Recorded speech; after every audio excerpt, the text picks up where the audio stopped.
ఇదంతా కూడా మన కష్టం, మన జనసేనానిచ్చిన పిలుపు. ఒక్కసారి అందరం గుర్తు తెచ్చుకుందామా? Hello AP, hello AP.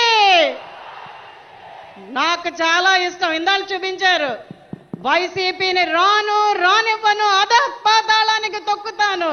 ఆయన మళ్ళీ ఈరోజు ఆ డైలాగ్ మనందరికీ వేదికగా చెప్పాలని జనసేనాని కోరుకుంటున్నాను. ఇప్పుడు మన కర్తవ్యం, బాధ్యత పెరిగాయి. నవశక నిర్మాణానికి మనం కష్టపడి పనిచేయాలి. మనం పోరాటం ఆపడానికి వీల్లేదు. స్వర్ణాంధ్రప్రదేశ్ నిర్మాణానికి చేతులు కలిపి ముందుకు వెళ్ళాలి. ప్రతి ఒక్కరిని పార్టీలోకి ఆహ్వానించాలి. అందరం కలిసి అన్నదమ్ములుగా ముందుకెళ్ళాలి. మనమందరం కలిసి యువత బంగారు భవిష్యత్తు అన్న మన జనసేనాని మాటని నిజం చేసేటట్టుగా పనిచేయాలని పిలుపునిస్తూ నాకు ఈ అవకాశం ఇచ్చినందుకు అందరికీ ప్రత్యేకంగా ధన్యవాదాలు తెలుపుకుంటున్నాను.